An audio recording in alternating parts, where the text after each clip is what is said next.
9 primary images confirming Francis Bacon is Shakespeare.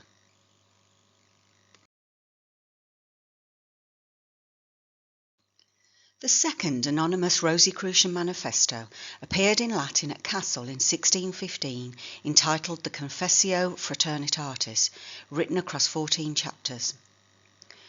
The second Rosicrucian manifesto contains a piece of devastating information. Its secret anonymous author, Bacon, points out how easily the so-called learned or learned fools and the rest of the credulous world are easily deceived with enigmas and illusions. One of them being of his own creation, which had misled and beguiled the sleepy universities and academia around the globe for centuries. Our age doth produce many such, one of the greatest being a stage player, a man with sufficient ingenuity for imposition.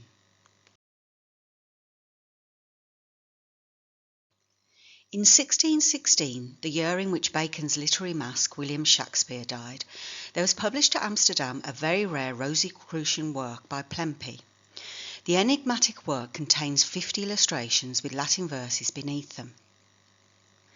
Emblem 1 sees Fortune standing upon a globe, an allusion to the Globe Theatre, with one hand pushing from the pinnacle of fame a man dressed as an actor with a feather in his hat, and the other raising up a man wearing the familiar Bacon hat. In nearly all portraits, he is represented wearing the hat of the Grand Master of the Rosicrucian Freemasonry Brotherhood, whose face is hidden. Confirmation it is Bacon comes in the form of the initial letters from the 9th line in the verse, which spell out F. Bacon.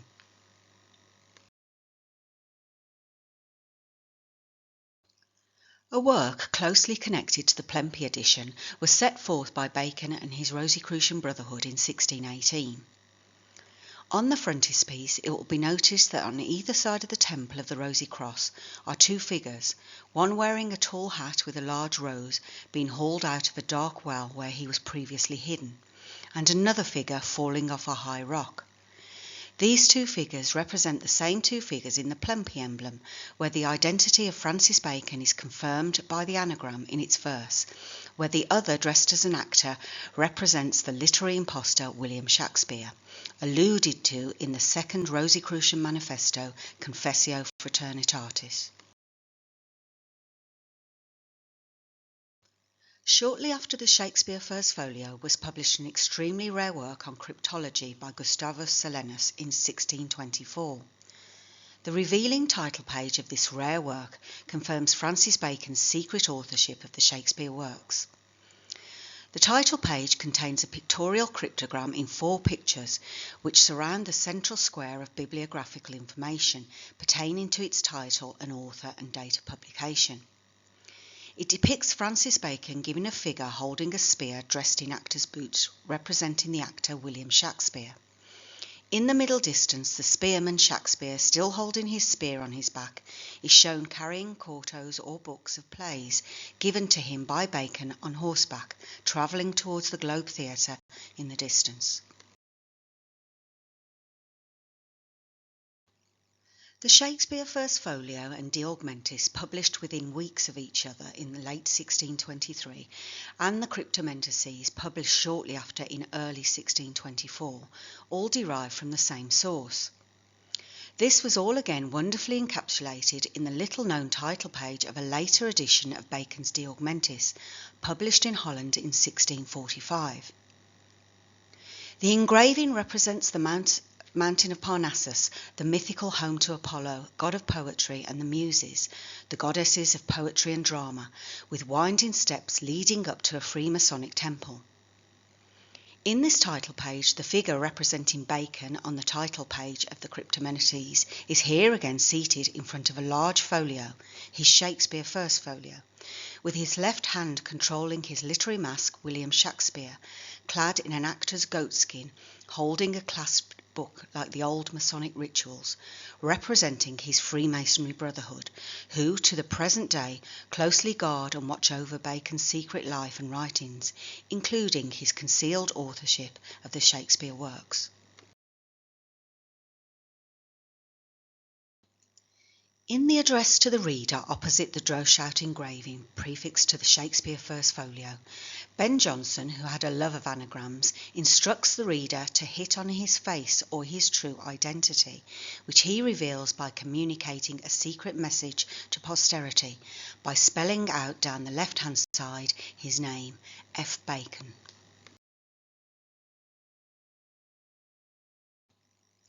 As we have seen with his Rosicrucian Freemasonic Grandmaster Francis Bacon, Rare Ben had a love of anagrams, and he secretly incorporated another one in the last 6 lines of his verse, to the memory of my beloved, the author Mr. William Shakespeare, communicating a secret message to posterity regarding the true identity of our immortal poet Shakespeare, by spelling out again down the left-hand side his name, Bacon.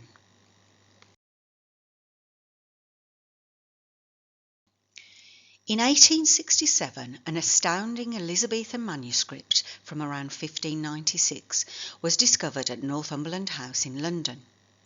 It should be one of the most famous manuscripts in the world, but because it belonged to Francis Bacon and there were numerous mentions of both Bacon and Shakespeare, it was largely ignored by the wider world.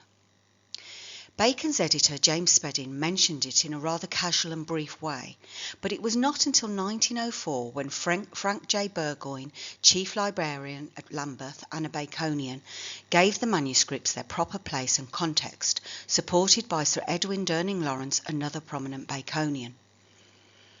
In addition to originally having held 2 of Bacon's Shakespeare plays, Richard II and Richard III, the outer cover of his collection of manuscripts contains references and links to his narrative Shakespeare poem The Rape of Lucrece and another 3 of his Shakespeare plays, Love's Labour's Lost, Romeo and Juliet and The Merchant of Venice. This is the only manuscript where the names Bacon and Shakespeare appear together in a contemporary document, and there are various forms of his name, Bacon and Francis Bacon, and his pseudonym Shakespeare and William Shakespeare, scribbled across its outer cover on around 20 occasions.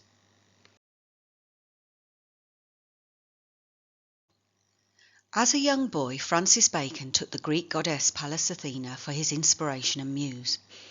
She was the goddess of knowledge and wisdom, and is depicted with an owl and a shield, shaking her spear at the serpent of ignorance. She was Bacon's muse, hence his pseudonym Shakespeare. Bacon was often closely associated with his muse Pallas Athena. She appears on several of his acknowledged works, including the frontispiece of Bacon's Wisdom of the Ancients, that depicts her with mottos above her head and on her shield, stating, "Truth is enveloped by obscurity, and thus it shines in the shadows."